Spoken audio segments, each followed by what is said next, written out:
স্বৈরাচার দোসররা যেন আমাদের চলচ্চিত্রে প্রবেশ করতে না পারে, এক। দুই নাম্বার হচ্ছে আমাদের এফডিসি এমডি তানি, উনি তো স্বৈরাচার দোসর।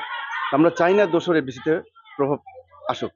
আর আমরা এফডিসিকে আয়নাঘর দেখতে চাই না, সুন্দরভাবে দেখতে চাই। আমরা আমাদের এফডিসিতে অনেক কর্মীরা রয়ে গেছেন, শিল্পী বলেন, টেকনিশিয়ান বলেন, সবাই আমরা সবাই কাজ করতে চাই।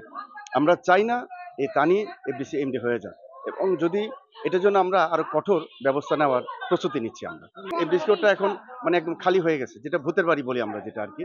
তো আমরা চাই না এই ধরনের কোনো দেখতে। আর স্বৈরাচার দোসররা যদি এফডিসিতে প্রবেশ করে, তাহলে অবশ্যই এটা আয়নাঘর তৈরি হয়ে যাবে। কিন্তু এখন সেই কাজগুলো করছে। আমরা কিন্তু এটা চাই, এই জন্য বলছি যে আমরা স্বৈরাচার দোসর চাই না।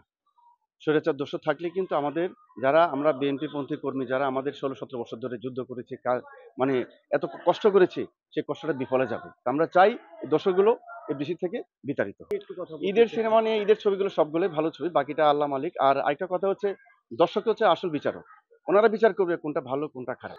আমি ছবি করছি, ওয়েব সিরিজও করছি, মোটামুটি শেষের পথে, স্টার্ট হচ্ছে, আলোচনা হচ্ছে। বরবাদ আমি ট্রেলার দেখেছি, ট্রেলারটা খুব ভালো, মানে ট্রেলারটা একটু মানে অন্য ধরনের ট্রেলার, যেটা আমরা চাচ্ছি আর কি, যে বিনোদন ধর্মী ট্রেলার আর কি, যেটা সব আমরা শিল্পীরা বলেন, জনগণ বলেন, যেটা খুব পছন্দ করেন আর কি। মিলিয়ে যুগের সঙ্গে তাল মিলিয়ে যে যেটা ট্রেলার গুলো করা বা আশা রাখি ছবিও খুব সুন্দর ছবি হবে। এখন একসঙ্গে করা হচ্ছে না। গল্পটা হচ্ছে মানে একতান্ত্রিক, মানে এক নায়কের গল্প। যদি গল্প ডুয়েট হয় বা গল্প আমাদের দেশীয় কালচার হিসেবে আমাদের দেশীয়তে হয়, তাহলে সেটা অবশ্যই আমরা আলোচনার মাধ্যমে আচ্ছা করবো। ভাই, সংসদ নির্বাচন এখন সেটা মাথায় নেই।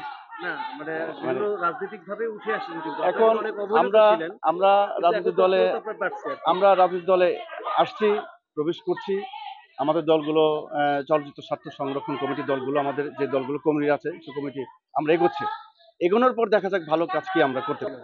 সেটা মানে পরবর্তীতে সিদ্ধান্ত নিব। আর আশা রাখি তো প্রত্যেকটা শিল্পীরই, টেকনিশিয়ানের একটা ইচ্ছা থাকে যে ছবি প্রযোজনা করা। না, এই ধরনের মানে এখনো সুযোগ আসবে কিনা আমি জানি না। যদি আসে সেটা আমি পরবর্তীতে আপনাদেরকে জানিয়ে দেওয়া হবে। ইচ্ছা, এখন ইচ্ছাটা হলো পরের বিষয়।